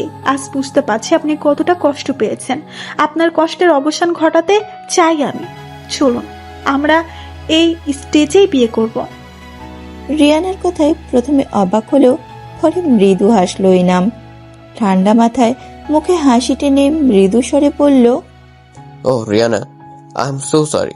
তোমার মতো সুন্দরী মেয়েকে না বলতে আমার কষ্ট হচ্ছে, কিন্তু কি করব বলো? আমি যে বিবাহিত, আমার সুন্দরী একটা বউ আছে, আমার তাকে দিয়ে চলবে। তোমাকে আমার কোনো প্রয়োজন নেই। রিয়ানা অবাক হলো ইনামের কথায়। বাকিরাও যেন থমকে গেল হঠাৎ। এই ছেলে কি বলে এইসব? ইভানার মা এগিয়ে এলেন ইনামের কাছে, নরম গলায় বললেন, ভাই, এই সময় এমন করে মজা কেন করছো বলো? রিয়ানা এমনিতে মানসিকভাবে ভেঙে পড়েছে। সে চাইলে রবিন আর তিথির সম্পর্কটা নিয়ে এখন ঝামেলা করতে পারত, কিন্তু সেটা তো সে করেনি। সবটা মেনে নিয়ে এবার তোমাকে সঙ্গী করে চাইছে। তাছাড়া তুমি নিজেও তো ওকে ভালোবাসো অনেক। ইনাম কিছু সেকেন্ড নীরব থেকে মৃদু গলায় বলল, ভালোবাসতাম ভাবি, আর আপনার বোন এখন বিকল্প হিসেবে চাইছে আমায়, যেহেতু রবিনকে সে পায়নি। আর মজার কথা বলছেন, মজা তো এখন আপনার বোন করছে, আমি করিনি। আমি বিবাহিত, এটা সত্যি। ইভানার মা আবারও চমকালো। আকরাম সাহেব এগিয়ে এলেন ইনামের কাছে, ভারী গলায় বললেন, আমি তোমার বড় ভাই, সো মিথ্যা কথাটা যেন আমার সাথে না বলা হয়। তুমি বিয়ে করলে আমরা সবাই জানতে পারতাম। কাউকে জানাইনি আমি এসব, এমন একটা দিনের অপেক্ষায় ছিলাম। শক্ত গলায় বলল ইনাম। এবার ধীর পায়ে এগিয়ে এলো রিয়ানা। ইনামের মুখোমুখি দাঁড়ালো সে। তীব্র দৃষ্টিতে সে ইনামের দিকে তাকিয়ে আছে। ইনাম রিয়ানার দিক থেকে চোখ সরিয়ে নিল অন্যদিকে। মৃদু হাসল রিয়ানা, বলল, আপনার বউকে আমাদের সাথে পরিচয় করাবেন না? ইনাম ফিরে তাকালো রিয়ানার দিকে। রিয়ানার চোখে পানি, দৃষ্টিতে হাহাকার। ইনাম বুঝতে পারল রিয়ানার মনে কি চলছে, কিন্তু তারও কিছু করার নেই। সময় কারোর জন্য অপেক্ষা করে না, সময়ের সাথে সাথে মানুষকেও বদলাতে হয়। ইনাম নিঃশব্দে হাসল, বলল, পরিচিত হতে চাও তার সাথে? আচ্ছা, তাহলে পরিচয় করিয়ে দেই। ওই যে আমার ভাই। হাত দিয়ে নিজের থেকে বেশ খানিকটা দূরে ইশারা করলো ইনাম। রিয়ানা ওর হাতের ইশারা বরাবর তাকালো। একটা মেয়ে দাঁড়িয়ে আছে অদূরে। মেয়েটা দেখতে খুবই সুন্দরী। রিয়ানা মেয়েটির কাছে যাওয়ার জন্য পা বাড়ালো। তখনই ইনাম তাকে ডাক দিয়ে বলল, এদিকে এসো ফারিন। গুটি গুটি পায়ে এগিয়ে এলো ফারিন। ইনামের ঠিক পাশে এসে দাঁড়ালো সে। কাছে আসতেই ইনাম ফারিনের হাত নিজের হাতের মুঠোয় পড়ল। রিয়ানা অবাক হয়ে তাকালো সে হাতের দিকে। ইভানার মা সহ বাকিরা হতবাক। রিয়ানা কিছু বলল না, কিন্তু ইভানার মায়ের মনে প্রশ্ন জাগলো। তিনি ইনামকে বললেন, এর সাথে তোমার কি করে পরিচয়? বাড়ি কোথায় ওর? আর তুমি বিয়ে করেছো সেটা আমাদের কাছ থেকে কেন গোপন করলে? ইনাম একবার ফারিনের দিকে তাকালো, এরপর মৃদু হেসে বলল, ও তিথির বান্ধবী। তিথির বান্ধবী? বিস্ময়ে বলল রিয়ানা। ওর সাথে পরিচয়টা আবার আকস্মিক ভাবেই হয়। তখন পরিচয় হয়, তখন আমাদের দুজনের একজনও ভাবিনি আমরা দুজন দুজনের জীবনের প্রয়োজন হয়ে উঠবো। ইনাম তিথির দিকে তাকালো, মৃদু হেসে বলল, তোকে অনেক থ্যাঙ্কস তিথি, তোর কারণে আমার জীবনে আমি এমন কাউকে পেলাম। তিথি হাসলো। সে রবিনের বাহুবন্ধনী থেকে নিজেকে ছাড়িয়ে ফারিনের কাছে এগিয়ে এলো। ফারিনকে জড়িয়ে ধরল সে। কিছু সময়ের জন্য ফিরে গেল কিছুদিন আগের সময়ে। সেই দিন হঠাৎ করে ফারিনের মোবাইল থেকে তিথির কাছে কল এলো। তিথি কলটা রিসিভ করতেই শুনতে পেল ফারিনের কান্না বিচলিত গলা। তাকে বাড়ি থেকে জোর করে বিয়ে দেওয়া হচ্ছে, তাই সে বাড়ি থেকে কোনো রকমে পালিয়ে চলে আসছে হস্টেলে। তিথির সাথে সেদিন ইনাম ওর সঙ্গী হয়। সেও তিথিকে সাহায্য করার জন্য তিথির সঙ্গে পা বাড়ায়। যেহেতু মেয়েদের হোস্টেলে ছেলেদের প্রবেশ নিষেধ, তাই তিথি আর ইনাম দুইজনেই বিচলিত হয়ে হোস্টেলের সামনে দাঁড়িয়ে থেকে ফারিনের আসার অপেক্ষায় থাকে। দীর্ঘ সময় পর বিধ্বস্ত অবস্থায় ফারিনকে আসতে দেখা যায়। তিথিকে দেখতে পেয়ে সে দৌড়ে এসে ওকে জড়িয়ে ধরে কাঁদতে শুরু করে। তিথি কোনো রকমে ফারিনকে সামলে প্রশ্ন করল, কান্না থামাও ফারিন, কি হয়েছে সেটা বলো। সবেমাত্র আজই গেলে, এর মধ্যেই এত কিছু কিভাবে হলো?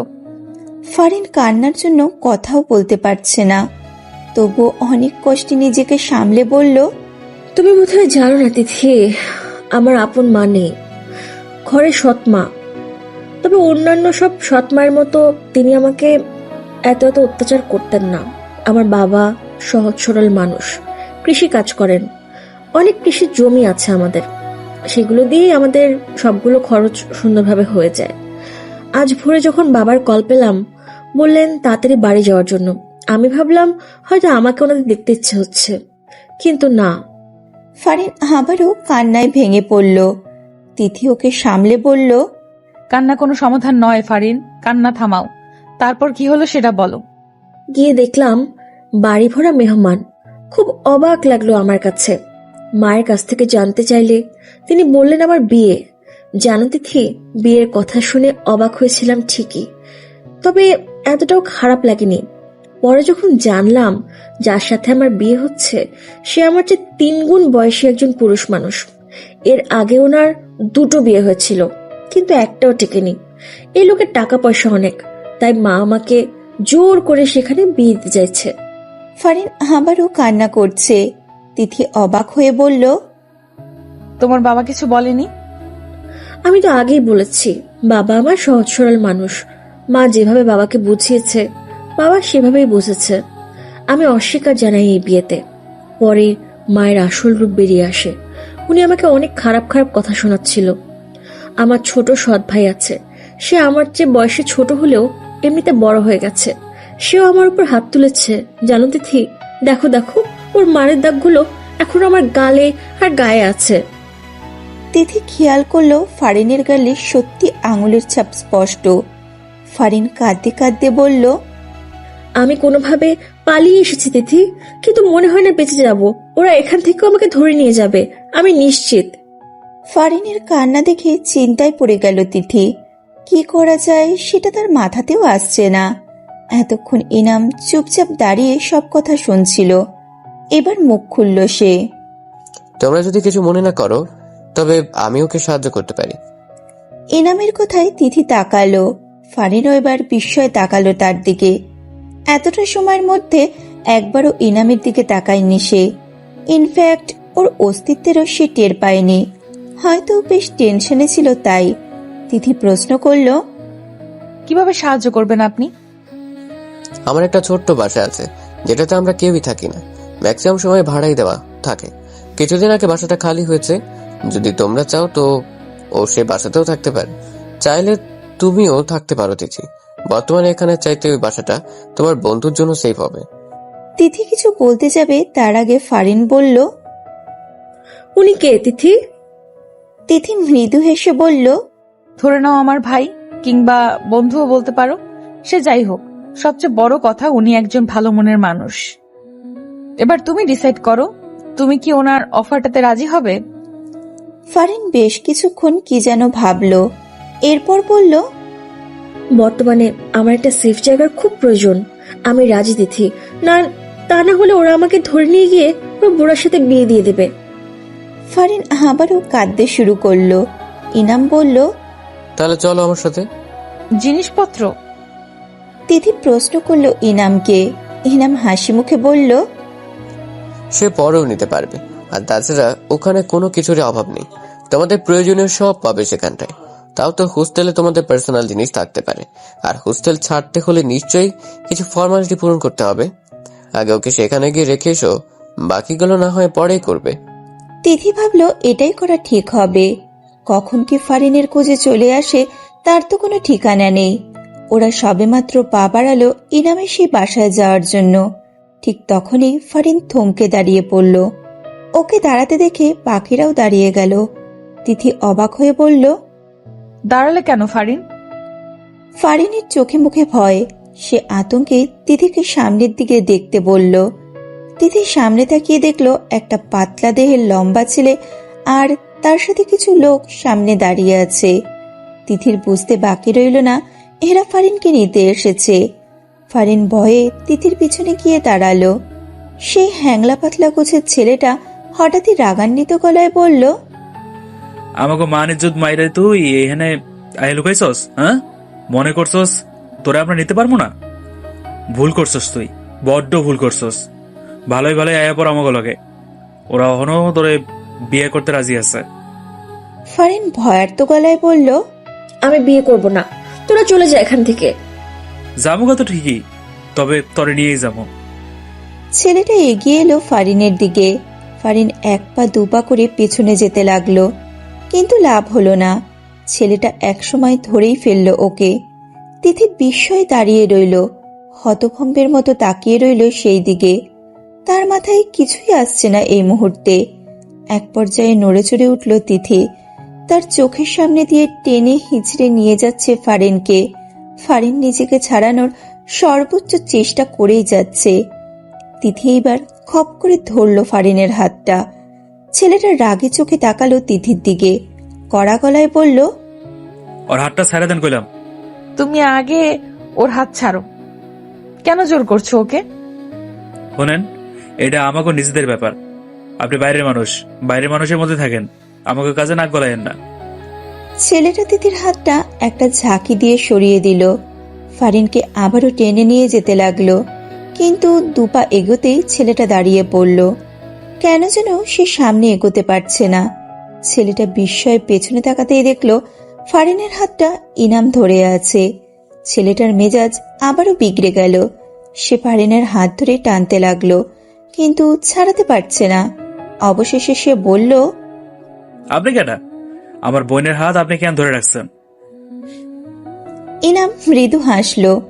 এক পা এগিয়ে এসে ছেলেটার হাত থেকে ফারিনের হাত ছাড়িয়ে বলল, আমার কোনো পরিচয় দিলে তুমি খুশি হবে?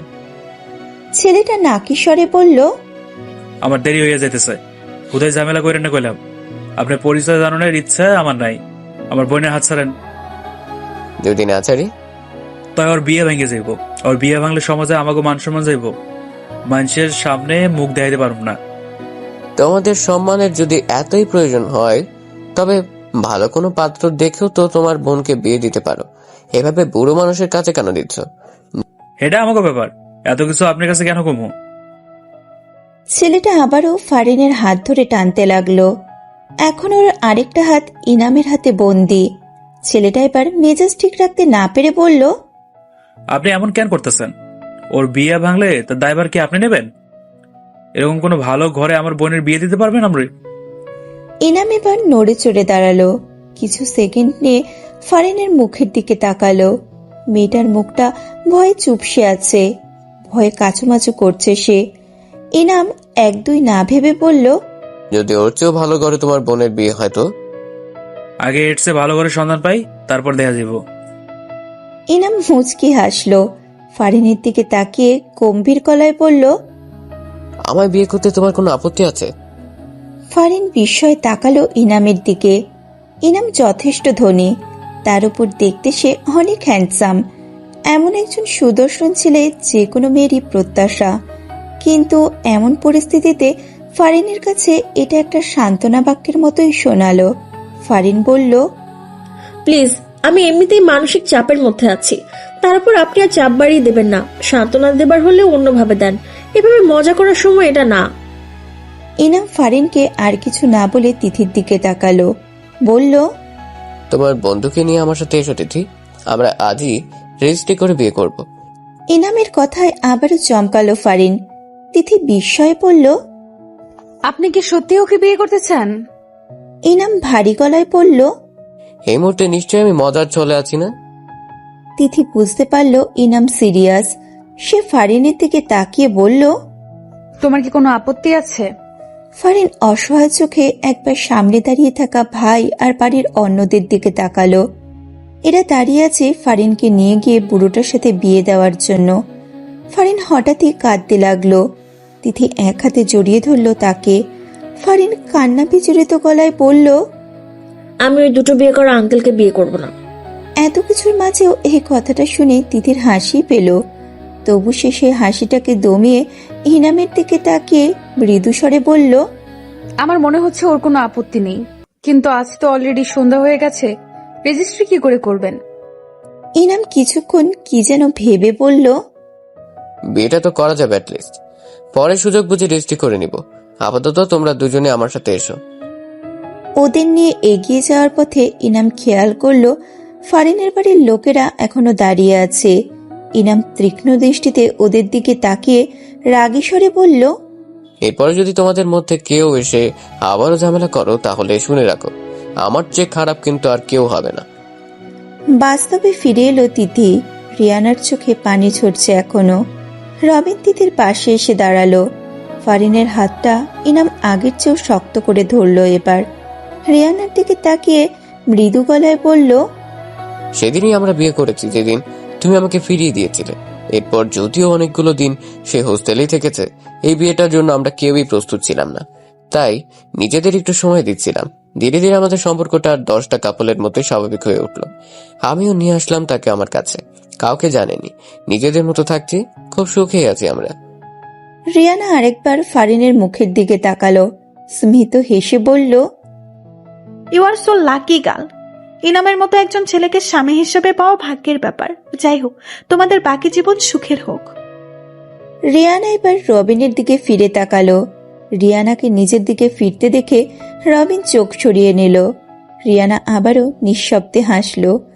তিথির কাছে এগিয়ে গিয়ে কাঁপা কাঁপা গলায় বলল, তোমাকে আমার অনেক ভালো লাগে, বিশ্বাস করো। এত কিছুর পরেও তোমার প্রতি আমার একটুও রাগ জন্মায়নি। এটাই বুঝি তোমার সার্থকতা।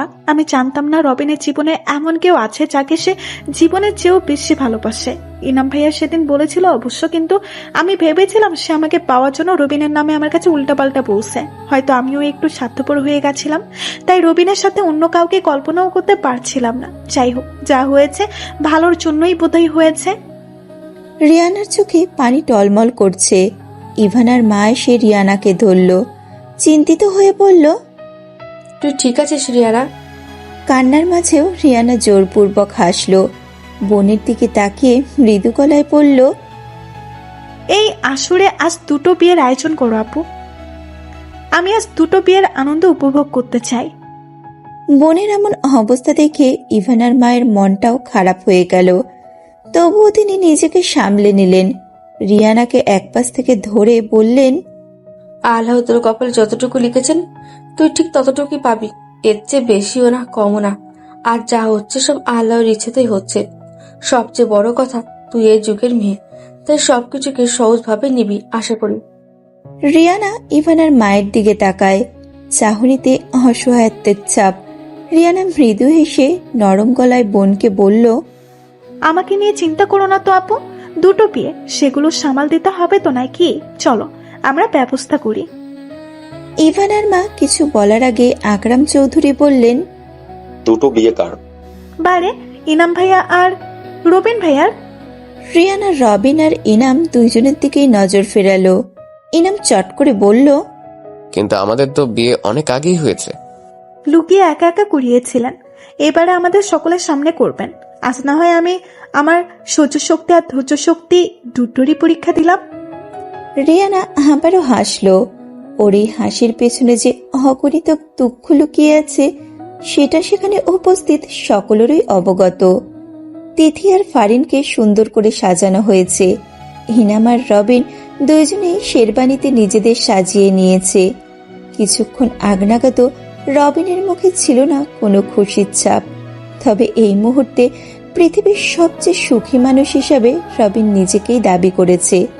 ইনামের মনেও আজ প্রফুল্লতা। বিয়েটা আগে হলেও সেটা সকলেরই অজানা ছিল।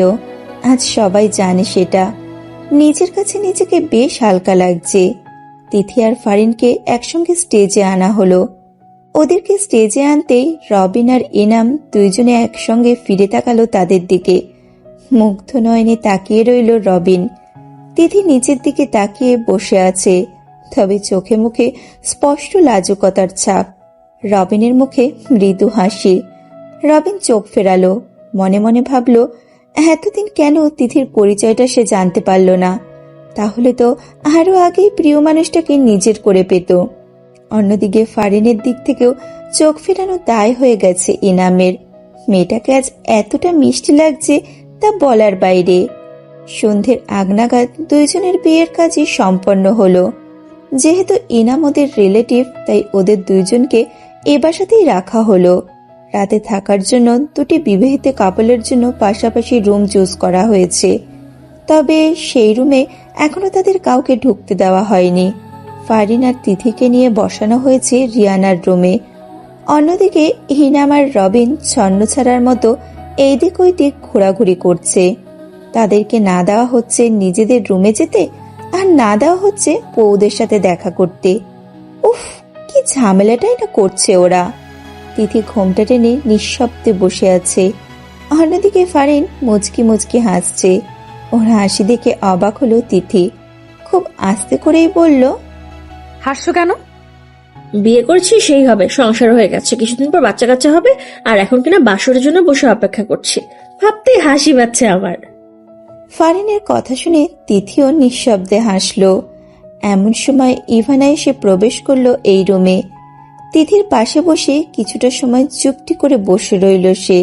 এক সময় বলল, এখন থেকে তাহলে সপ্তাহে 7 দিনই আমাকে পড়াবে, তাই না? যাক, ভালোই হলো। পড়ালেখা করতে আমার বেশ লাগে। রাত 11টা নাগাদ ইনাম আর রবিনের কাছে এগিয়ে গেল রিয়ানা। ধীর পায়ে সে গেল তাদের কাছে। রবিন আর ইনাম তখনও বারান্দাতেই ছিল। রিয়ানার আসার শব্দ পেয়ে দুইজনেই ফিরে তাকালো। রিয়ানার চোখে মুখে না পাওয়ার বেদনা স্পষ্ট, তবুও সেটার রেশকে যথাসম্ভব দূরে সরিয়ে হাসি মুখে বলল, দুজনের বাসর সাজানো কমপ্লিট। এবার কি আমি আমার বকশিস পাবো না? রিয়ানা তার হাতটা বাড়িয়ে দিল তাদের দুইজনের সামনে। রবিন আর ইনাম একবার দুইজনের মুখ চাওয়াচাই করল। এরপর হাসি মুখে রিয়ানার হাতে একটা টাকার বান্ডেল দিয়ে বলল, পুষিয়ে দিলাম। রিয়ানা হাসল, নীরব কণ্ঠে বলল, ক্ষতটাও যদি পুষাতে পারতে। ওর কথায় রবিন আর ইনাম দুইজনের মুখটা হঠাৎই আধারে ছেয়ে গেল। রিয়ানা পরিস্থিতি বুঝতে পেরে বলল, তাড়াতাড়ি নিজেদের রুমে যাও, নববধূরা যে অপেক্ষা করছে। যাওয়ার আগে ওরা দুইজন আবারও রিয়ানার দিকে ফিরে তাকালো। মেয়েটা চাতক পাখির ন্যায় তাকিয়ে আছে তাদের দিকে। ইনাম দীর্ঘশ্বাস ছাড়ল। মেয়েটাকে খুব ভালোবাসত সে। কিছু সময়ের ব্যবধানে ভালোবাসাটা অন্য কারোর জন্য হয়ে গেল। তবে বর্তমানে তার নেই কোনো পিছুটান। সমস্ত ভালোবাসা এখন শুধু ফারিনকে ঘিরে। রবিনের যদিও এতটা অনুভূতি হচ্ছে না রিয়ানার জন্য, কারণ সে কখনো রিয়ানাকে তেমন ভাবে দেখেইনি। তার ভালোবাসা সম্পূর্ণই ছিল তার ছোটবেলার সাথেই তিথিকে ঘিরে। তবে মেয়েটার এমন পরিণতিতে তারও খানিক খারাপ লাগছে।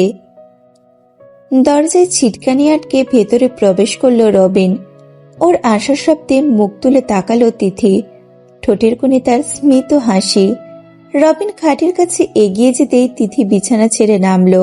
রবিন ভাবল তিথি বোধহয় তাকে সালাম করার জন্য নেমেছে। সে আগেভাগেই বলতে চাচ্ছিল সালাম করার প্রয়োজন নেই, তার আগে তিথি রবিনকে অবাক করে দিয়ে শক্ত করে 2 হাতে জড়িয়ে ধরল। খানিক সময়ের জন্য হতভম্ব হয়ে গেল রবিন। পরক্ষণে ঠোঁটের কোণে হাসি ফুটে উঠল তার। 2 হাতের বাহুতে বেঁধে নিল তিথিকে। মৃদু গলায় বলল, বড্ড জ্বালিয়েছ এতদিন। আমি জ্বালিয়েছি? বিস্ময়ে পড়ল তিথি। রবিন তিথিকে নিজের বাহু বন্ধনে রেখেই বলল, তা নয়তো কে? তোমার অনুপস্থিতি আমাকে তিলে তিলে যন্ত্রণা দিয়েছে জানো। যখন জানলাম তুমি তোমার রিলেটিভের সাথে চলে গেছো, বিশ্বাস করো আমি পুরোপুরি ভেঙে পড়েছিলাম। তবে বিশ্বাস করিনি তুমি এমনটা করেছো। আমার মন বলছিল মামা নিশ্চয়ই তোমার সাথে খারাপ কিছু করেছে। ছোট ছিলাম তাই তেমন কিছু করতে পারিনি। যতই বড় হয়েছি ততই তোমার স্মৃতিগুলো আমাকে আঁকড়ে ধরছিল। মামার কাছে বারবার যেতাম, প্রশ্ন করতাম তোমার কথা, কিন্তু উনি কখনোই তোমার লোকেশন আমাকে জানায়নি। তুমি কোথায় আছো, কেমন আছো কিছুই জানতে পারিনি আমি। অনেক চেষ্টা করেছি তোমাকে খোঁজার, প্রতিবারই ব্যর্থ আমি। রবিনের চোখে পানি। তিথি মাথা তুলে নিজের হাতের উল্টো পিঠে রবিনের চোখ মুছে দিল। বলল, এত ভালোবাসতেন তাহলে এতটা কাছে থাকার পরও কেন চিনলেন না আমায়? তুমিও তো আমায় ভালোবাসতে, তুমি কেন চিনোনি? তিথি হাসল, বলল, শেষ পর্যন্ত আমি কিন্তু খুঁজে বের করেছি আপনাকে। রবিন আবারও শক্ত করে আঁকড়ে ধরল তিথিকে। বলল, আমি তোমাকে চিনিনি ঠিক, তবে তোমার নাম শোনার পর থেকেই কেমন একটা টান অনুভব করতাম। যেদিন তোমায় প্রথম দেখলাম সেদিন মনে হয়েছিল হারানো কিছু আমি ফিরে পেয়েছি। যতবার তোমাকে দেখেছি ততবারই টানটা দৃঢ়ভাবে অনুভব করেছি। পাওয়ার পর কেমন অনুভূতি হয়েছে? রবিন তিথির মুখ পানে তাকালো, কপালে আলতো করে ঠোঁট ছুঁয়ে বলল, তোমার হাতে পুতুলটা দেখার পর আমার কলিজায় ধক করে উঠেছিল জানো। এক মুহূর্তের জন্য মনে হচ্ছিল আমি আমার ভালোবাসাটা পেতে চলেছি। সত্যি তাই হলো। আল্লাহর অশেষ রহমতে আমি তোমায় পেয়েছি। এবার আল্লাহর কাছে শুকরিয়া আদায় করবেন না?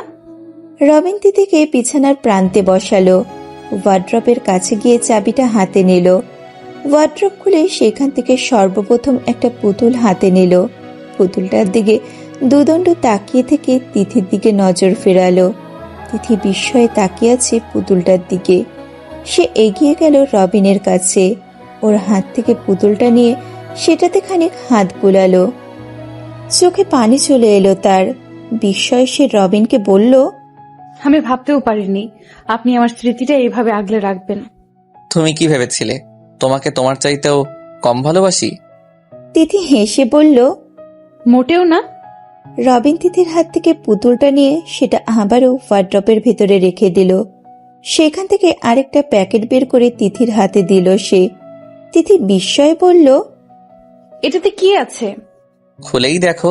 তিথি প্যাকেটটা খুলে দেখতে পেল সুন্দর কারুকাজ করা 2টো জায়নামাজ আছে সেখানে। তিথির ঠোঁটে হাসি ফুটল। রবিনের দিকে তাকিয়ে বলল, কখন আনলেন? আগেই আনিয়ে রেখেছিলাম, নিয়ত করেছিলাম যদি তোমাকে ফিরে পাই তাহলে তোমাকে সাথে নিয়েই এই জায়নামাজে সর্বপ্রথম নামাজ আদায় করব। আর না পেলে? কোনো এতিমখানা কিংবা মসজিদে দিয়ে দিতাম। তিথি হাসল। রবিন বলল, তাহলে চলো আল্লাহর কাছে শুকরিয়া আদায় করি। আল্লাহর নাম নিয়ে আল্লাহর প্রতি মনে প্রাণে শুকরিয়া আদায় করে আমাদের নতুন জীবন শুরু করি। তিথি আবারও রবিনকে জড়িয়ে ধরল। মিষ্টি গলায় বলল, চলুন।